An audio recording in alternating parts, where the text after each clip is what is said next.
In continuation from this morning's discussion of Mother's work on the physical transformation, there are two important distinctions we have to make. The first, that there is the general body consciousness which can be awakened and divinized. And then there is the cellular consciousness, which is the basis of the gross physical body, which needs separately to be awakened and divinized. With the general body consciousness divinized, the body already can do so many things, but the cells themselves may operate still within current limitations. in the way we discussed in terms of the sense of immortality, the body not aging or dying, if the cells continue to grow and regenerate themselves, you can effectively have a body that can continue as long as you want and remain young as long as you want. But the cells are continuing to die and being replaced. So it will be an achievement at the level of the general consciousness of the body.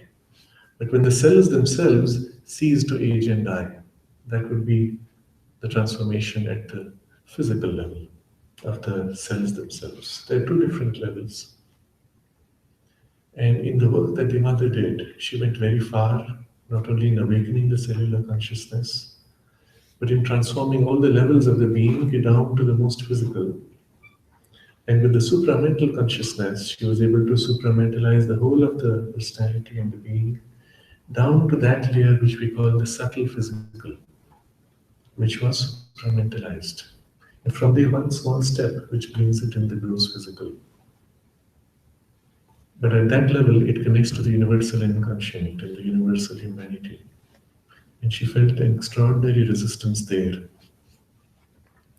And at some point, it was as if time was short and it could not be completed in time. And she attempted an experiment which has never been done before. She created in the subtle physical world a supramental body and tried to fuse it into a physical body. And she says at that point, the capacity was there in her to do it, but she said there was no more the divine sanction. So she let it be. And this is where the work was paused, let's say. The effect of that work, of course, is operative on humanity already, whether we are conscious of it or not. When we are unconscious of it, the effect is there, and it takes a longer time to influence us. When we are conscious of it and when we can participate and open ourselves to her, even in our physical consciousness, then of course it is much more rapid. Separately from this effort, there was another problem which they both worked upon, which Sri Aurobindo wrote of in the last 3 articles before he left his body. And that was the problem of the intermediate passage from our current humanity and evolution to a supramental being in a supramental body, which process may take time. But in between there can be stages which, although not entirely supramentalized, but acting under the influence of a supramental consciousness, the mind itself can be taken to its highest possibility, even to the point where it is free from ignorance, although in an embodied condition. And it is this intermediate passage that Sri Aurobindo worked upon in the last few years of his physical embodiment. And this intermediate passage he called the mind of light. And I want to touch upon this because it represents, in fact, the immediate next evolutionary passage in humanity. And it is something which is accessible to the human consciousness in degrees, all the way to its highest possibility. He explained it thus: if the supramental consciousness, let's say, awakened now, and works in us in a body which is not yet supramentalized, it would still have to act through the mind, which is bound to the limitations of the body, and which is bound in ignorance. So here's a consciousness which is free of ignorance, which is infinite, which is a consciousness of unity. But when it has to act through the mind in the human being, it has to operate through an instrument which is fragmented, which is finite, which is a domain of ignorance, and necessarily what comes through will get distorted. It's like you have fresh water pouring from above, and then in the passage before it comes to the tap, you have mud. So you're not going to get the fresh water through.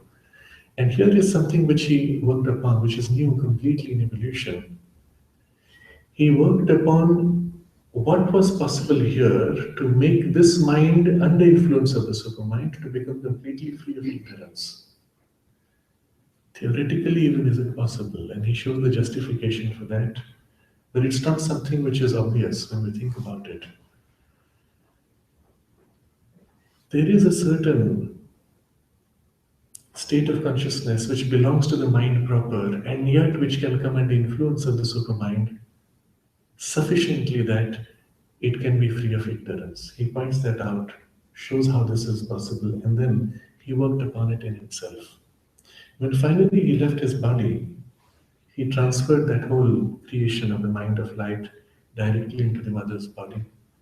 And of course, she developed that possibility further. But he writes of this in great detail and goes to the extent of saying that as this mind of light is developed in humanity, from the peaks of this intermediate species will be the people who make the transition into the supramental body and the supramental consciousness. So there's a whole emphasis now on this intermediate passage and the grades available therein. The mind of light itself undergoes two phases. The first phase where it emerges out of ignorance by its own light and separates itself from the underlying ignorance which is native to the body-mind complex. And the second phase where it begins then to develop itself in all its possibilities and all its instruments. And in alignment with the supramental consciousness, rises to become as an adjunct, as the link, which can bring the supramental consciousness and express through mind without distortion. And it is this which is the current trend in human evolution. I won't go too much into the technical detail here, but rather point at its characteristics. Just repeat phase 2 again, please. Okay. The two steps? Yeah, I got the first one. Okay. The second is where, having come into its own, it begins now to develop its instruments and begins to perfect itself until it rises to connect fully with the supramental consciousness and becomes a link, an adjunct. But here's something finite which links with something infinite and becomes the link, the message. Sri Aurobindo literally created that in himself, that consciousness. And because it was done in a way that was imprinted in humanity, it is now the passage through which humanity is being led through. In its first appearances, we begin to see in the current operations of the mind influences which belong properly to the intuition, to the intuitive consciousness. And there is as if a part of the mind which is able to access a higher knowledge, able to express a kind of a light which is not its own, but is able to receive that and transmit it. And Sri Aurobindo describes a three-step passage of the mental evolution elsewhere, where the first stage which we are at is the mind of ignorance, in which everything is known by thinking out, by reaching out outside the mind to grasp the knowledge that is needed, and by storing it by a representation of the knowledge. This is how we all think. There's a second stage and a third stage. The third stage is the mind of knowledge, which receives the knowledge straight, which has the knowledge, which possesses entirely all that it needs. And in between, the second stage is the mind of self-forgetful knowledge. This is a consciousness where, as the mind learns something new, it says, this is familiar. It's as if I already knew it.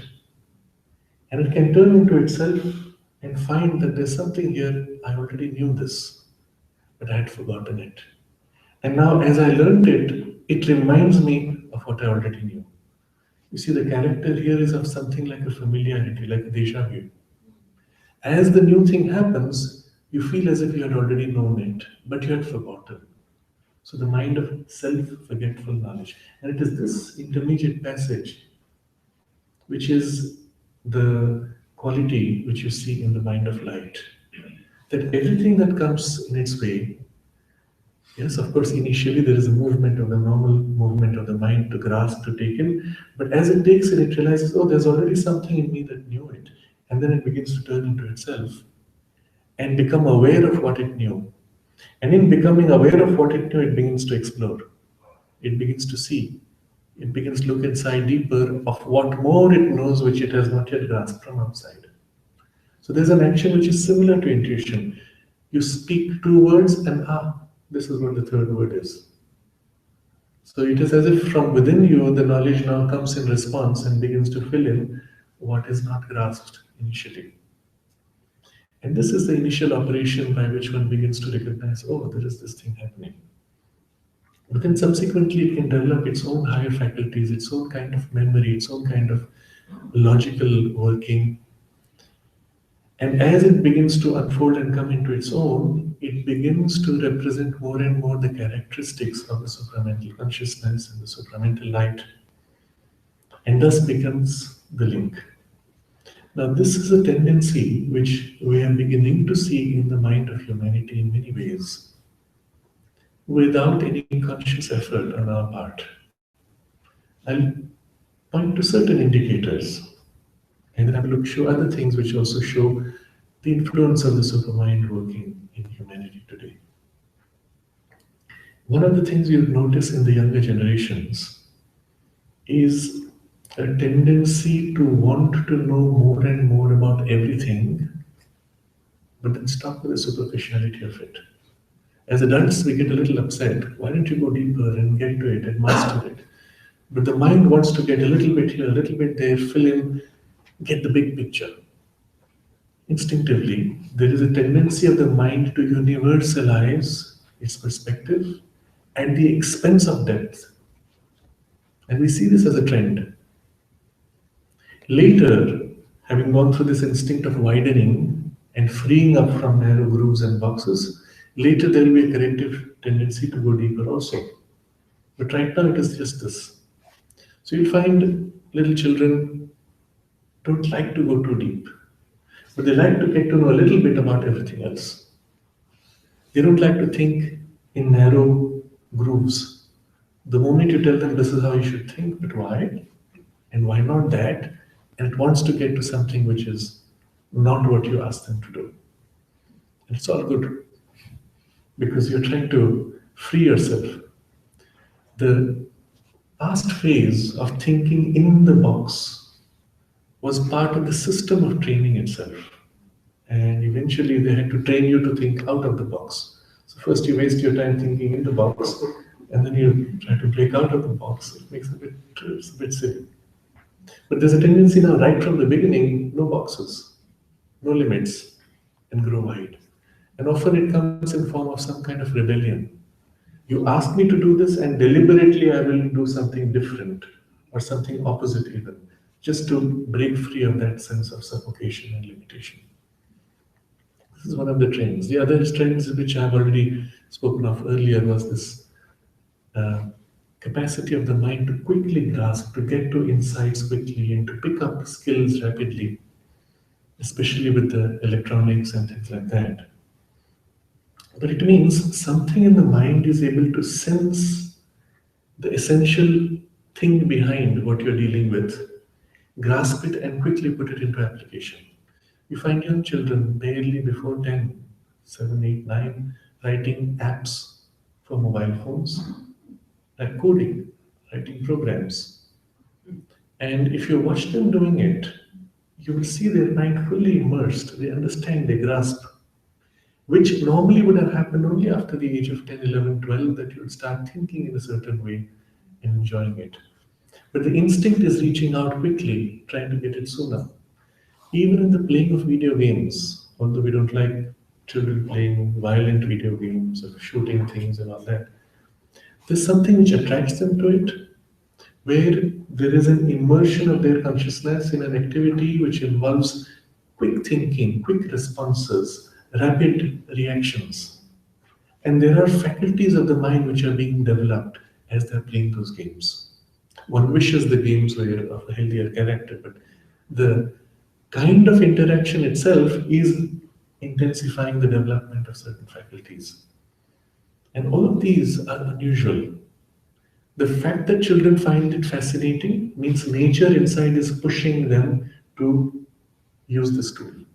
There's a very important principle we have to recognize in the upbringing of children in education, that what nature needs now to develop in terms of faculties is what is most interesting for the child at that moment. The moment that phase of that faculty is over, that activity becomes boring and they look for something else which will fill in the need now. So there are literally layers of faculties being developed, each building on the previous. And if you observe the child's interest, you know what it is that right now needs the most attention. So the ideal way, if you wanted your child to grow up, give access to activities which touch every range of faculties.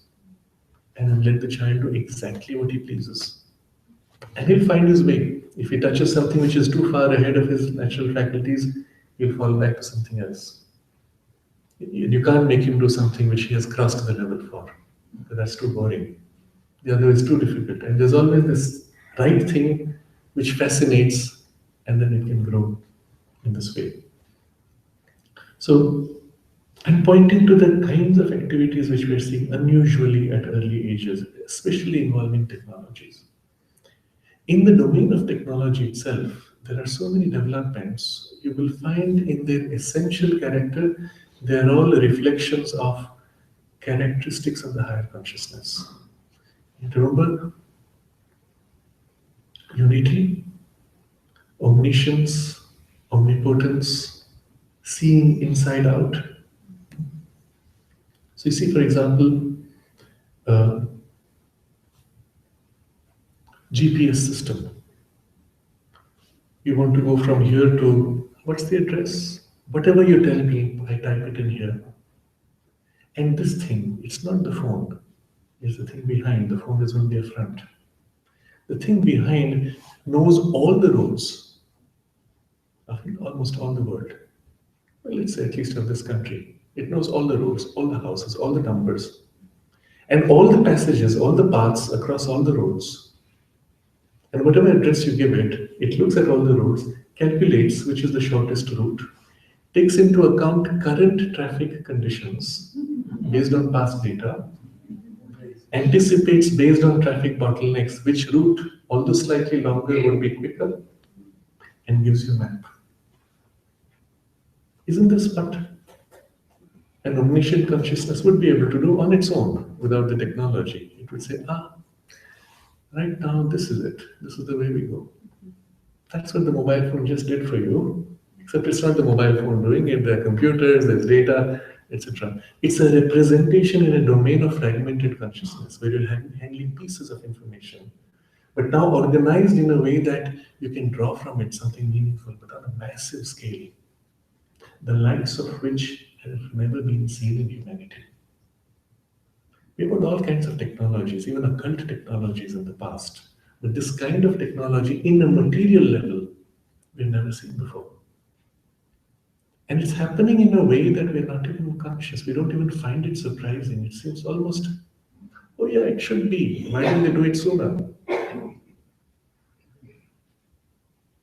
Another example is what we call virtual reality, which allows you to enter another world, a creation of the mind, of the mental world, and experience it as vividly, as really as the physical world.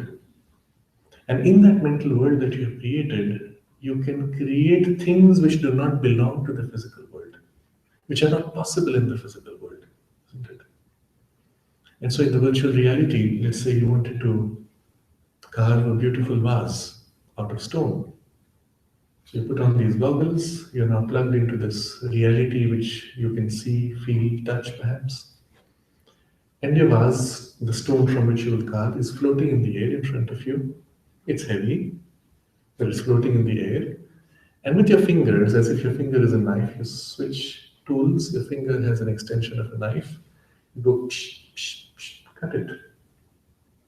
Or you spin it and the objects are spinning, and you take something to shave the edge, shape it. Anything you can imagine. is now possible in 3 dimensions in your physical senses. The realities of the mental world, in fact, this is what you would do in the mental world, of course, much more directly. In the mental consciousness, if you go out of the body or in certain dream states, you can take material and just shape it, just will it without even touching, will it into any shape. There's a movie which is called Inception. Do you remember that?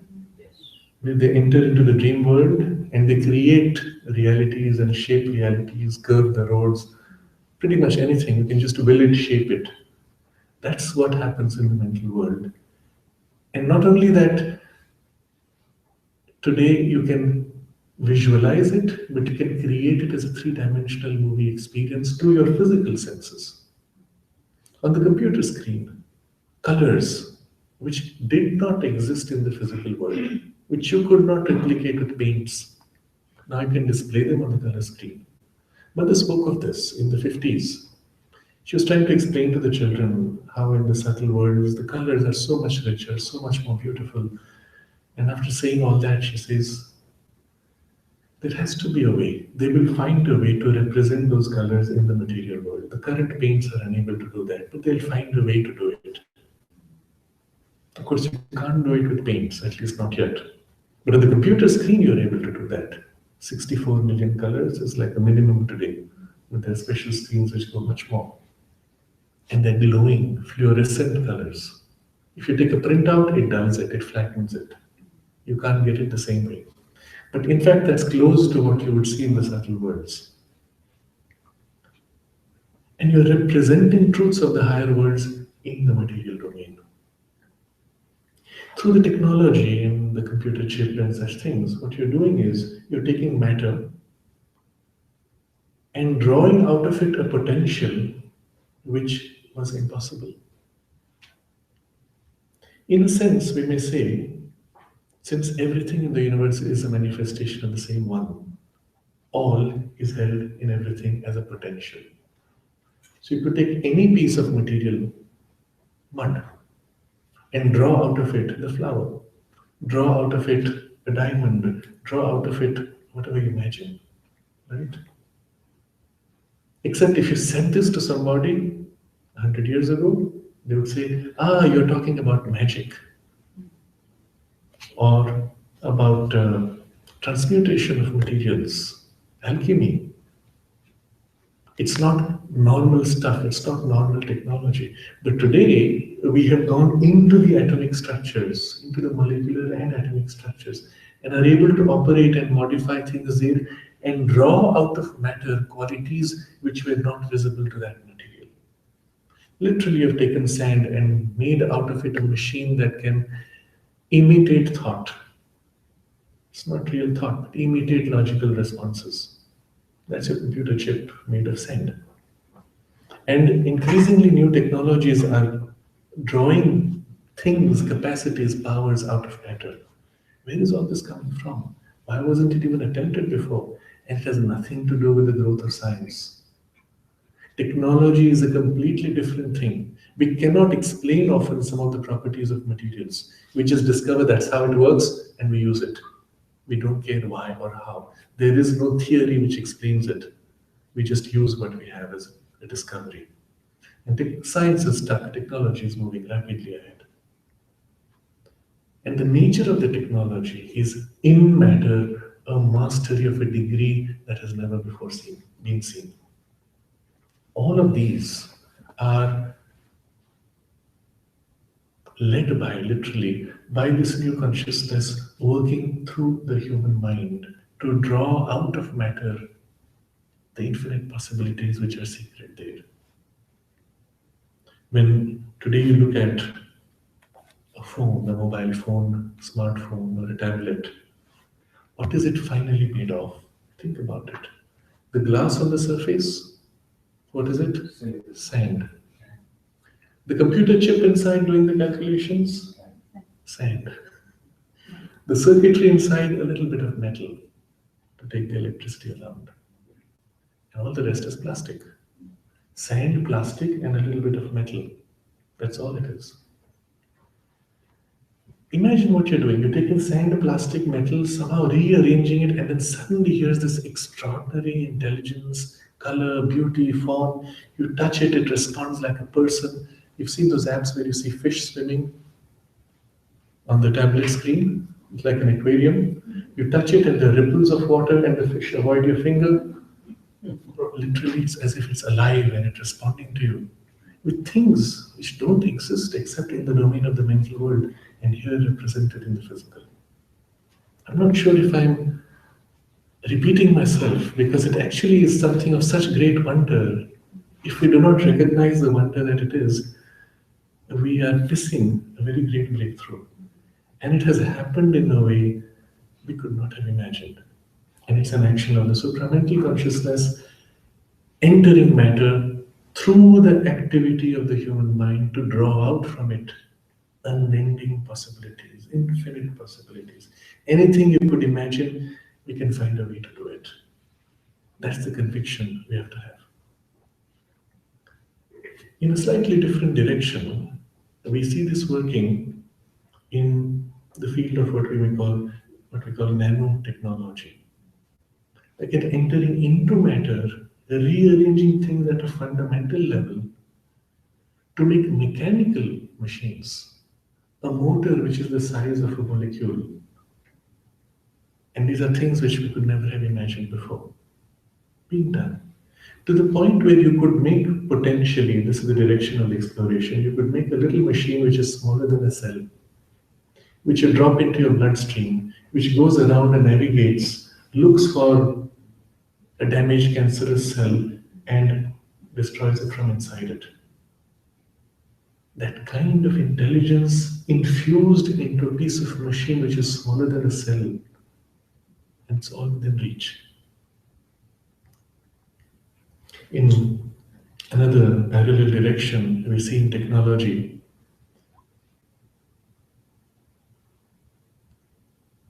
a new field called meta materials, where you do not even have a circuit, you do not even have intelligence programmed. The material itself has its own intelligence.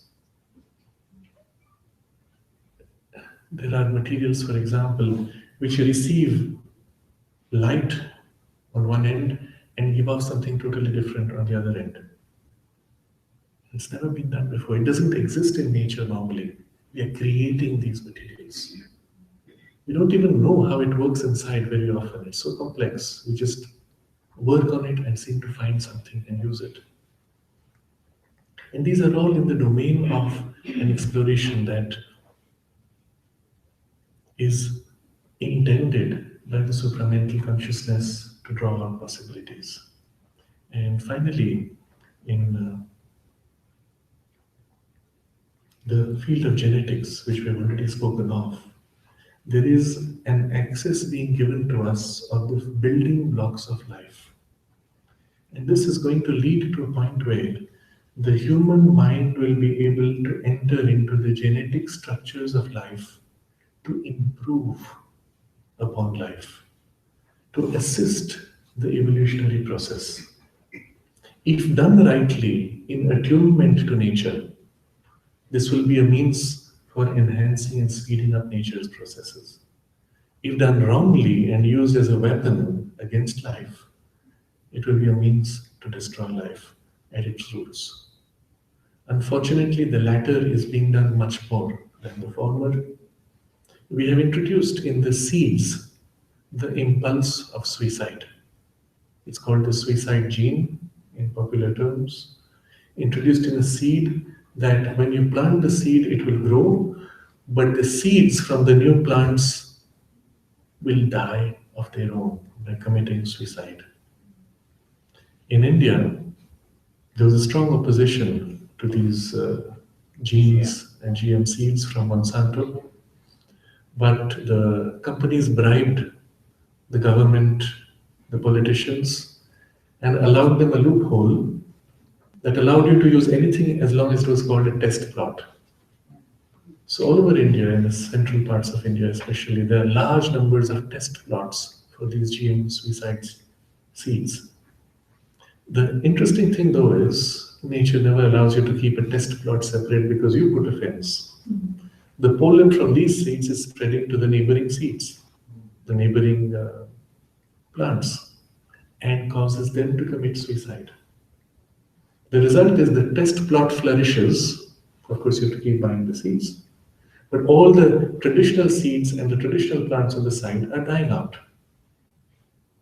And then the other plant farmers say, well, we need that seed because that's growing there.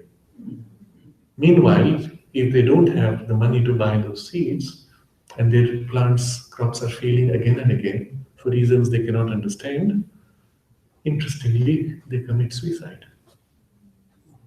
It's an interesting thing. You introduced a suicide gene here, it led to suicide in the people. And in very large numbers, there are some extraordinary statistics of some thousands of farmers every year committing suicide. Why do they commit suicide? You've introduced that force in nature. But it's a misuse. The same thing could have been used to enhance, to improve.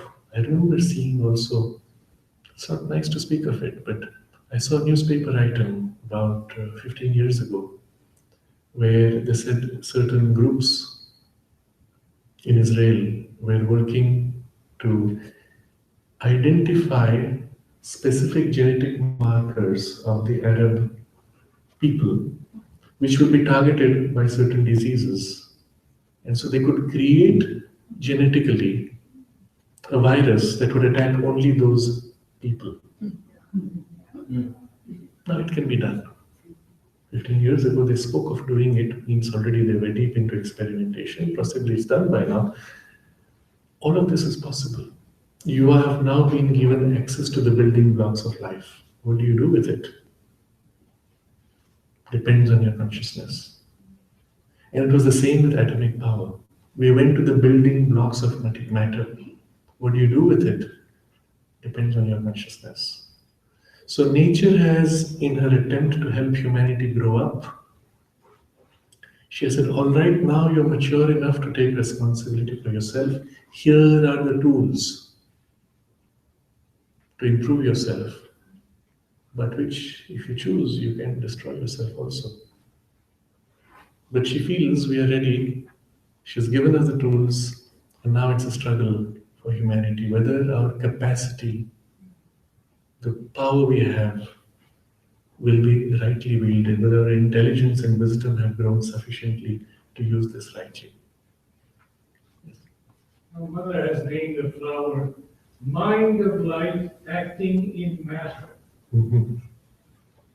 So that can only act for good. Yes.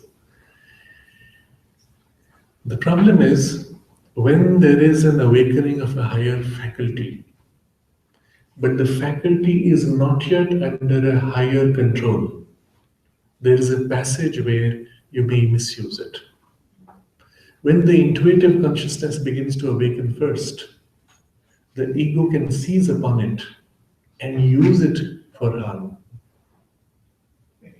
And it's only when the ego consciousness rises sufficiently to be free from its narrowness and opens to a wider or a higher consciousness and chooses to serve that it can use rightly.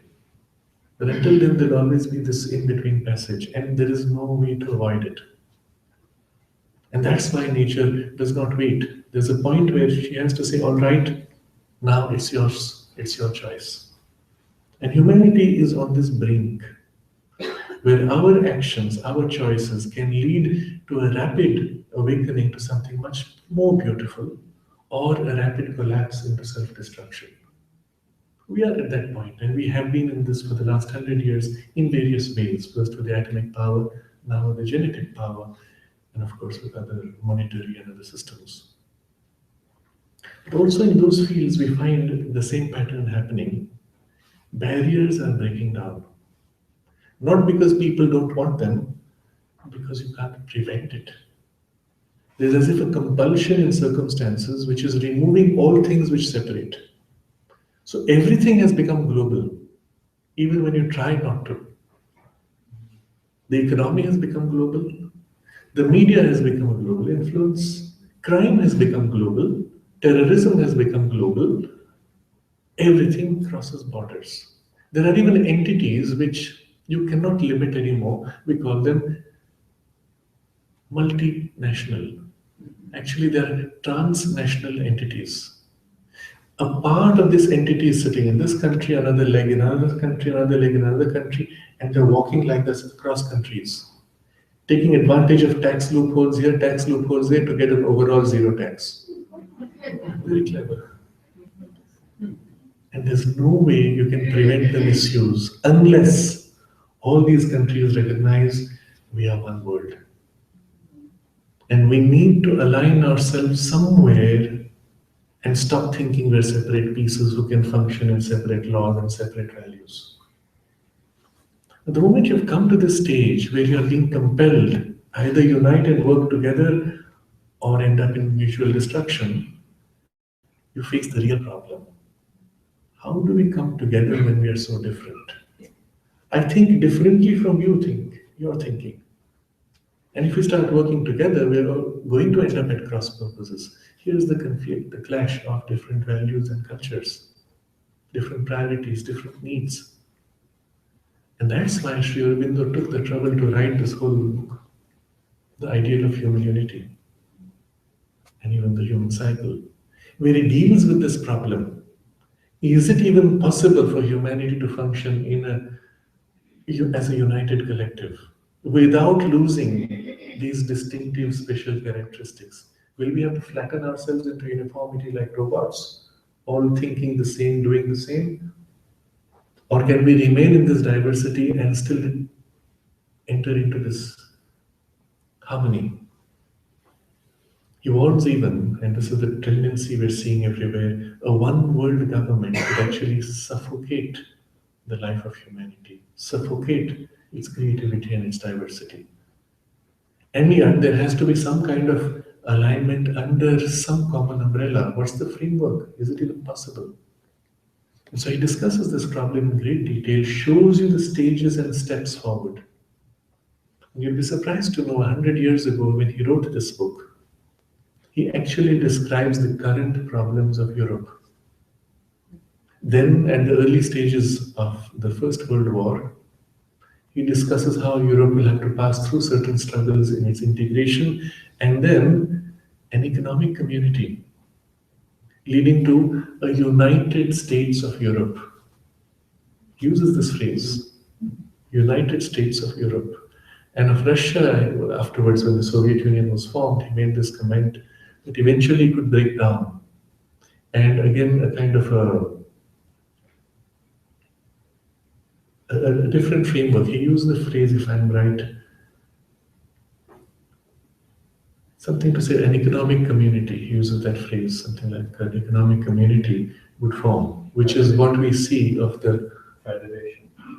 federation. No, he uses for Russia. European Union. Yes, but for Russia he uses a separate phrase, but describing a federal structure, which is all of the former USSR, which are now together in some form. And all of these are steps, stages, first attempts. At the end of it all, this kind of a coming together, even in a federal structure, is not possible unless there is a change in consciousness. Unless we rise above our narrow distinctions and begin to look at ourselves as one big family on foundations of a common humanity, which then can open still deeper to a common self, a spiritual foundation. And so this is the direction in which he points. And if he says, if the change in consciousness does not happen soon enough, then of course there is chaos in between, where we're struggling to force things artificially.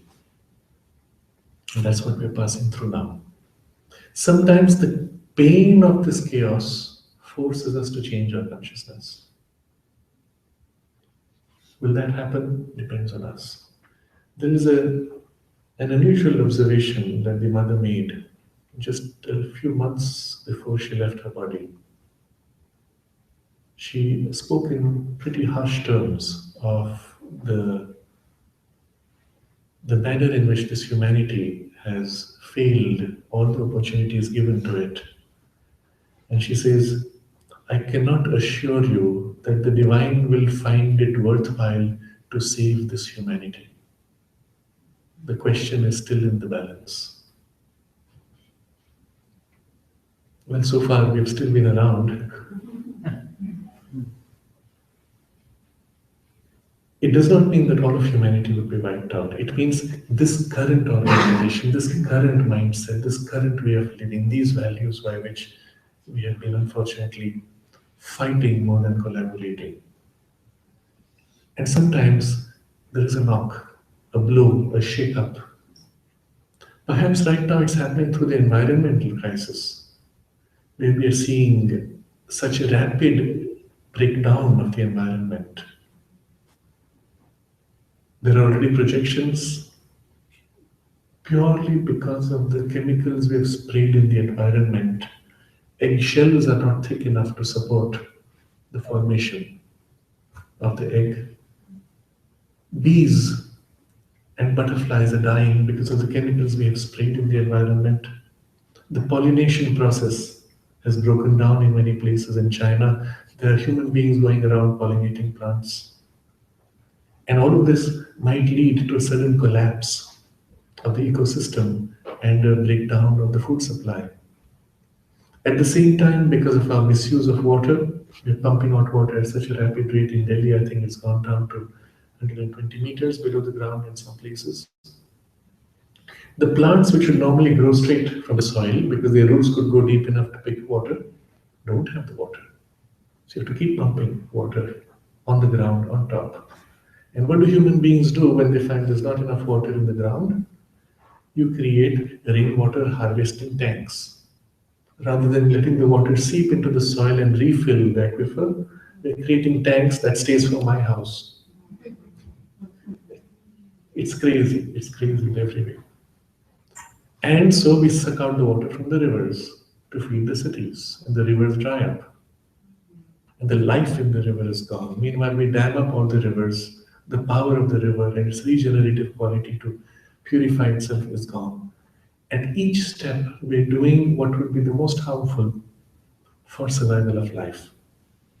So are we going to reach that point where we ourselves begin to extinguish the life of the earth, and then when we're on the brink, we might just wake up? Or maybe on the brink it may accelerate so quickly that we would be helpless. Or maybe the earth says, enough of this, and she shakes herself. All of this is in the balance, hanging in the balance. The opportunities created for a brighter future as well as the dangers, it's still they are created by a small group of elite of humanity. Large mass of humanities probably are helpless in many ways. They just follow. So it is this small rather than one humanity is trying to solve it. These each nation has their own scientists and politicians and people who are otherwise. Yes, you're right. There's an elite which can be blamed for all this condition. But the masses, they follow blindly, or they follow knowingly, or they follow because of some short-term self-interest. Whatever it is, if that is the mass, then it's unlikely humanity can survive. The point I'm getting at is there is a huge crisis of a whole past movement of framework of living and a new movement of a framework of living, and the two are not matching. And humanity is in between and will be aligned with the new or the old. And this is the crisis we're at. I'll touch upon this more tomorrow when I want to share also some of the prophecies which are associated with this passage. But for now, just this much, to give you an idea that while at the same time there is a higher possibility in the mind of humanity awakening, and even dreams, beautiful dreams of what's possible, there is a hard reality here which belongs to the past old world, which is breaking down.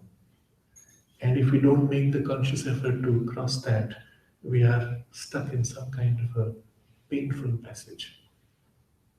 And all will depend on what we choose.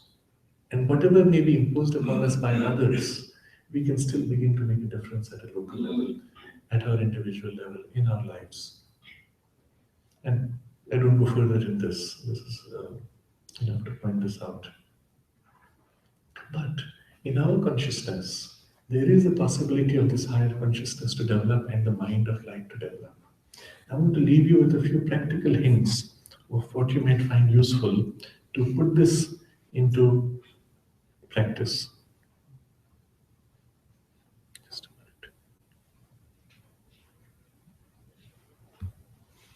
minute. Remember, the mind of light has this special character in the beginning of the mind of self-forgetful knowledge. So in your own practice, in your own life, whenever you read something, whenever you learn something new, pause for a moment. Rather than allowing your mind to work in a conventional way, here's information I must remember or discard, wait, make your mind quiet. And try to feel what this knowledge brings to you, and try to feel where inside you there's a resonance with it.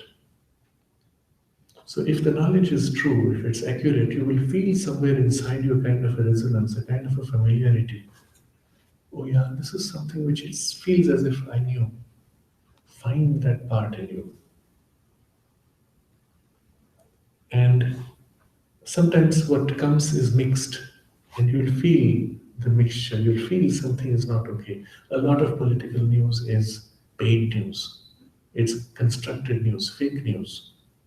And you read that and you know it's a pretense, it's not real.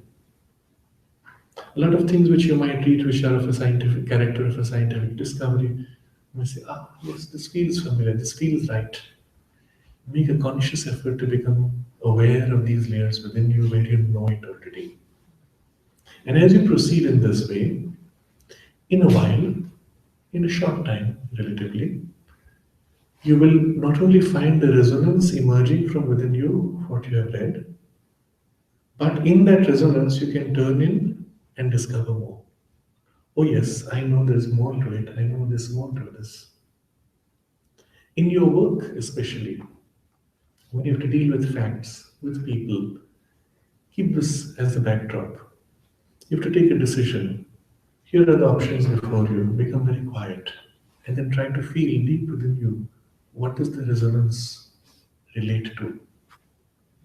And sometimes you will see, this path will lead to these outcomes, those paths will lead to those outcomes. The specific, precise knowledge will tend to emerge as an intuitive revelation. But we can begin to put this into practice consciously and assist in the emergence of this higher possibility in us. The other practices we have spoken of, training the mind to become silent, are like a foundation. To open the mind upwards in aspiration, to receive the light from above, the peace from above, are the things which will begin to change your mind's working. If you want to awaken in yourself the mind of light, the light of the mind of light is the light from above. It is the light of the divine consciousness. And so you make your mind silent, open it upwards and open it wide and vast. And it's as if you open yourself to an ocean of light and something of that comes and settles in you. And in this way, it forms your mind. It forms in it the intuitive capacities. It frees it from its limitations and its darkness. And you will find very quickly your perception changes, your way of thinking and seeing and knowing changes. And these are things we can all do as we are. It does not need a high spiritual development. It is through this that there will be a higher development. But we can begin with these very simple steps. It can take a more overt form where you ask the Divine Mother for help, ask for insight, in words, in thought. You can do that also. The problem with such approaches is that because you're asking in words and in thought, your mind is in activity. And so the response that comes you do not feel it. It's much easier to go the direct way, silence your mind, turn in quiet aspiration, no words needed, no thoughts required. Quiet aspiration and open, and the thing comes in the silence. It's a much more direct way. But these are things you can put into practice. If you can, spend about 5 minutes every day, 10 minutes, where you just sit in silence, make your mind silent, make your heart silent, become conscious of your aspiration in your heart, awaken the aspiration in your mind, and just open in this way and remain like this. In presence, where you sit for, in your puja room, where you sit for prayer, in the presence of the Divine Mother, invoking her first, whatever the specific form you follow. But a little bit of time spent in this way, opening oneself to receive the higher light, and it will begin to work in us. And with it, other changes will follow.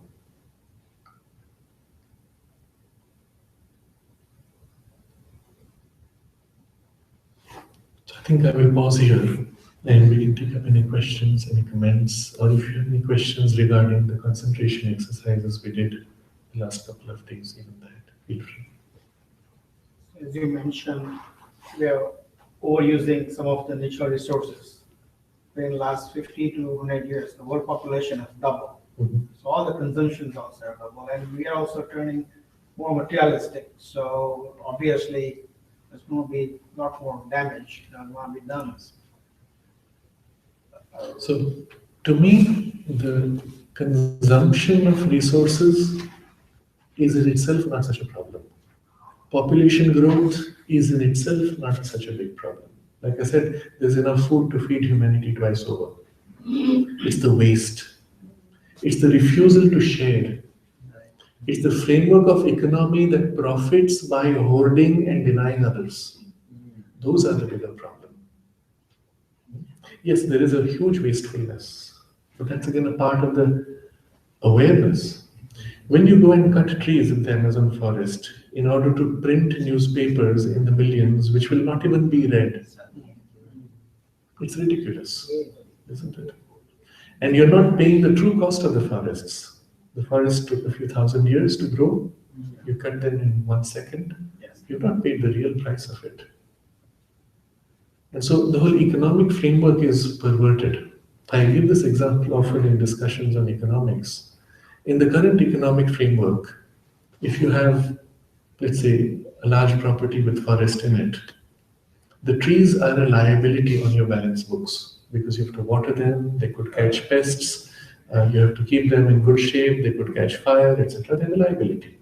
And if you go out and cut all those trees, the dead trees are an asset because now I can sell lumber, right? Death is profitable. Life is a liability in the current framework of economics. When you put it like this, it hits you. But this is how it is. That's the way it's structured. So something is wrong with this framework of economics. So to me, these are the core issues, and the human mind that takes advantage of this, that revels in frameworks like this, or justifies it. There's a problem there. The resources are a secondary problem.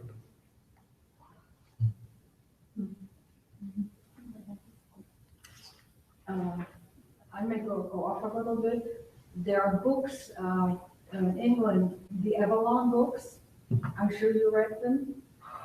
There are mystics who get together, and by singing and by praying and by getting energy, they move mountains, they move people, they make the world better. We could do that. What is that? Marion Bradley?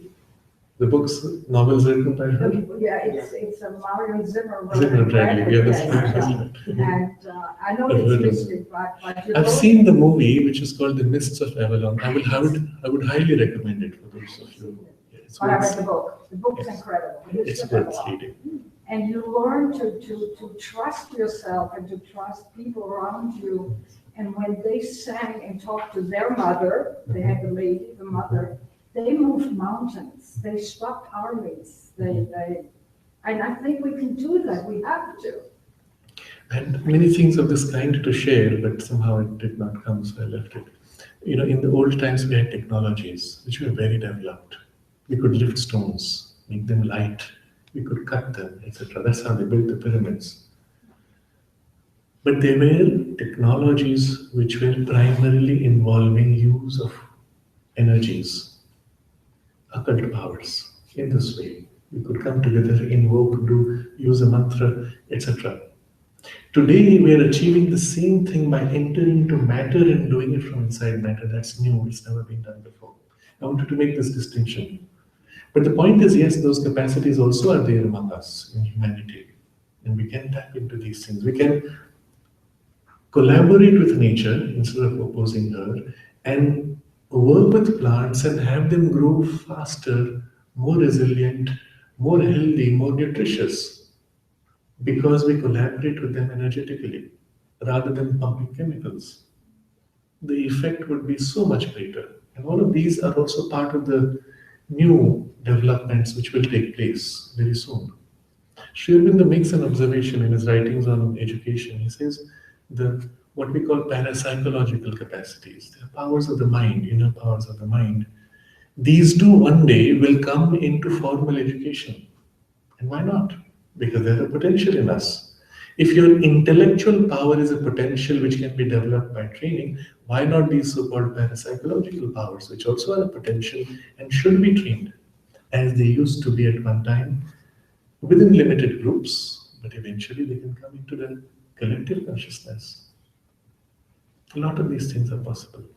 I don't know if we have time to get into it, but I would love to hear a little bit more about the ancient technologies and some of these mysteries of how things like the pyramids were created, because it's not common knowledge. Yes, it's not common knowledge.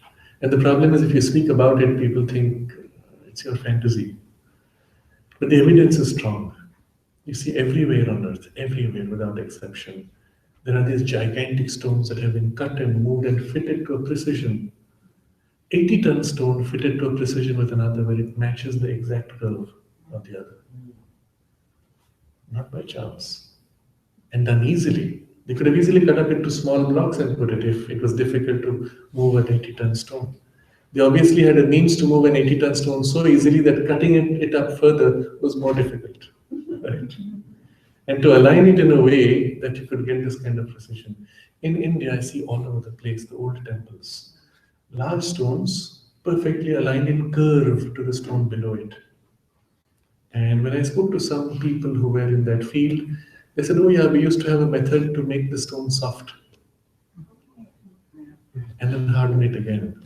There are things like that. Any question? Yeah. Yes. It seems to me we are speaking of a tremendous duality here. The forces of I believe Dr. Pandey called them the Ashura, the Ashuras who are in control of the money and the power, and then the level of the supramental, which is the oneness, and how do we find this oneness in this tremendous duality that is existing here. I mean, I love butterflies, I don't know what, I want them saved, Yes. How do we bring forward the truth of this oneness and which alone can heal? You remember there are three ideals in the French Revolution: liberty, equality, fraternity. Sri Aurobindo makes an observation that they were inspired by a yogi in the Himalayas who dreamt of these. And France was most ready to receive those ideals, and it led to the revolution there. But the revolution in France was not just for France, it was for humanity. Those ideals organized in a socio-political context in France changed Europe, changed the world. But then he says, it would have been much better if the three had been put in a different sequence. Fraternity first, and then liberty and equality. Because fraternity, that underlying unity which we feel amongst ourselves, is the first foundation. He explains with giving this example of communism and capitalism. He says communism tried to realize the truth of equality, but in order to attain equality, it had to suppress liberty. Capitalism tried to realize the truth of liberty, but it suppressed equality. In the capitalist system, there is an elite and there are slaves. You're just willing slaves. You do it for the money, but you don't have a choice here. You're compelled to do it for money because you have to pay back what you borrowed. You're a slave. And he says the two, liberty and equality, cannot coexist unless there is the third principle of fraternity. And that's why establishing the foundation of fraternity would make the other two spontaneous, natural, even easy in their coexistence. The fraternity itself can start with commonality of, okay, we are fighting a common enemy, common interests, but it's not enough. It will just create larger conflicts, larger divisions, like the Cold War. So the fraternity itself must go deep enough to transcend all distinctions, either at the level of a common humanity, we are one family as a common humanity, or even deeper to a spiritual foundation where we realize we are all essentially the same one self, one consciousness in so many individualities. That would be the deepest foundation. But in between the commonality of a common humanity, and even he uses the word a religion of humanity, this would be the starting point. Of course, with that, we could still be in contradiction with nature. That's where we would have to go deep enough to find common one life, one earth, one spirit, and so on. In today's terms, like, are people willing to get the message? Like I just read that for Sri Aurobindo to reach Russia, from Germany there were 8 books that were, sent to Russia, where Russia did not allow any other spiritual, philosophical thought. So 2 books reached Russia, and it was translated for 8 years. And then a lot of Russians Okay. went to Pondicherry. Is the history of it? So I was just wondering, in today's world, like I don't, and of course I go and check my mailbox, but if I open my phone, there are like 1,000 messages on the Facebook on this and that. So is the mind ready to, for a youngster like me, or people younger than me, are people ready to read the message right? In a way, it's already happening without the message being spoken in so many words. When you've connected to Facebook and you have 1,000 messages, at some level in your consciousness, you are connected to 1,000 people, or whatever your number of friends is, and the messages they send. Whether you read them or not, you have made a contact with them and you're connected to them on some level. And if you notice, in your sense of connection, you don't care about their nationality, their gender, or their religion, or their belief systems. Something in common with them has brought you together and you've connected, right? So children growing up in a context like this, where they feel connected to people all over the earth and are in instantaneous contact, transcending space-time, that itself is changing the way we think and our sense of identity. It's broken borders already, and an underlying unity is already beginning to emerge through these devices, right? So even without a message being told to you, you are changed. You are different from the previous generation. Of course, it would be more useful if you became conscious that there is a deeper unity, even more deep than just this affinity that you feel with them, and that would help. But still, on the social media, generally it's entertainment and sex Yes, that has been yes. easily, like if I get 1,000 messages, Yes. how will one be Exactly. ready to identify, okay, this is something which is useful for me? Yes. And that's part of the problem, because there's such a huge confusion of so many things coming. You pick what is most entertaining or most important. And these are the two things which get highlighted. So there's no reason why we, as you've been saying, we create technology based on our own consciousness. Facebook is just one example that everyone's adopted. We know Facebook has issues with the way it creates its algorithms in terms of the things that you see. It's ego enforcement, and they have created it that way. There are others that are developing platforms. One in particular is called Hylo, Hylo, that are creating these social media platforms for ways to collaborate. And there's one in particular that we're a part of called the Global Purpose Movement, where, some of the structures that have been downloaded for that are very similar to other structures that we've discussed.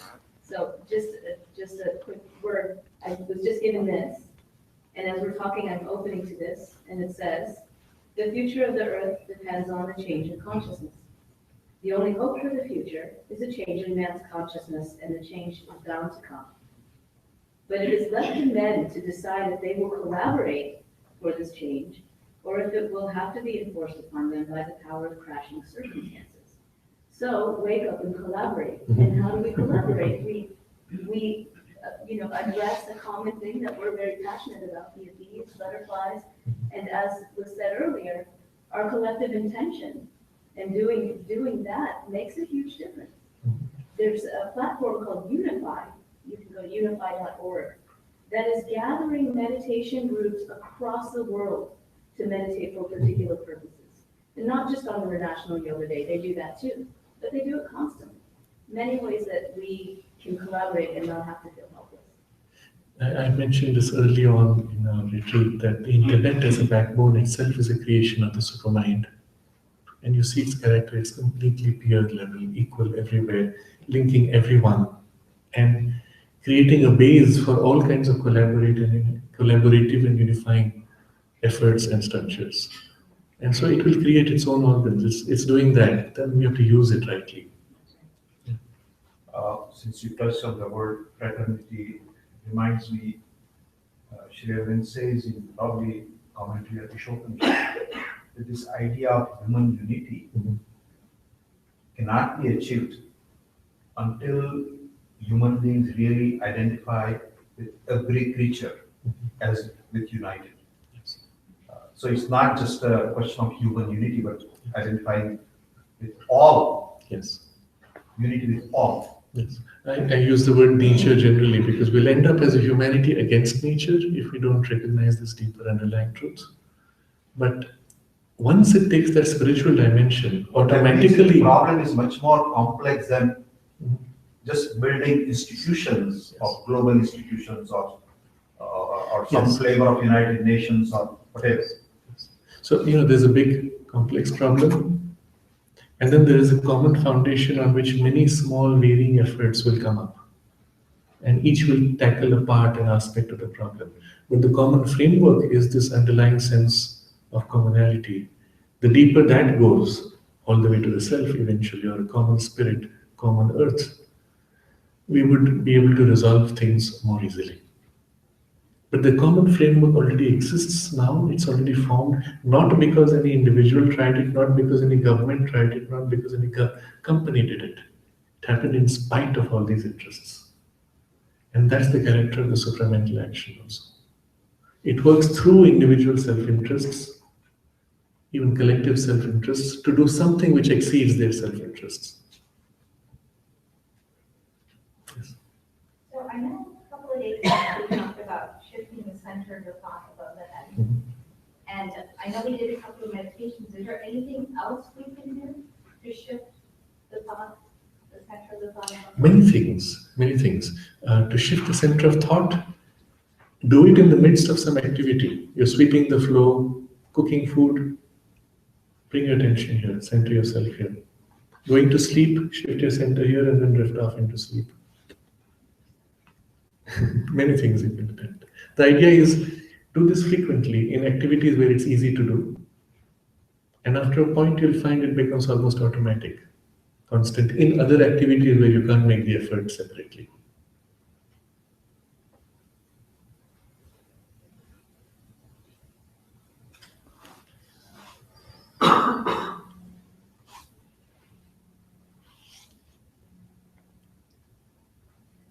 All right. That concludes this As session. we conclude, just one moment.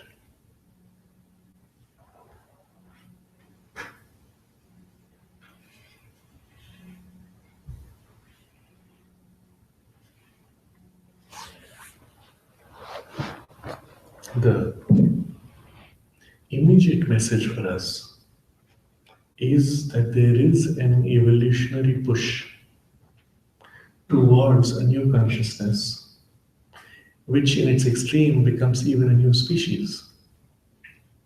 And in between, a series of gradations and degrees of a new humanity, all of which are founded on a consciousness which currently is being formed in us, developing in us, unknown to us, and therefore slowly, and when conscious, rapidly. And we are given a choice to participate in this evolution consciously, or struggle through the wandering, bumbling, crashing circumstances, and so on. And we are here in this space, in this retreat, because we want to make a conscious effort. We want to participate consciously in the change and in the manifestation of a new consciousness and a new world. So the mother says this in the message, which is a year after the supramental manifestation, and she uses the context of the ashram. She says that the force, this supramental force, is not only acting in the ashram, it acts in the whole world and everywhere. Wherever there is receptivity, it is working. The ashram has not the exclusive monopoly of receptivity in the world. But as we are all here, knowing more or less what has happened, we can collectively facilitate its action by trying to unify the ground, produce a particularly fertile soil, so that the maximum of collective receptivity may be obtained, and that there be the least possible wastage of time and energy. And this is possible for us at a collective level, in a collectivity like this, not just in the ashram, everywhere, that there is a aspiring collectivity of a spiritual community. And sometimes the community is spread out across the internet, linked through the internet, but still it's a community. Space and time have no relevance in the community context. It has only relevance in action, in the scope of the action at a material level. So whatever the community we are, and today here we are as a community, we can make that small effort so that things can be speeded up among us and in our own immediate life in action. We can meditate on this for half a minute.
After that, from here, from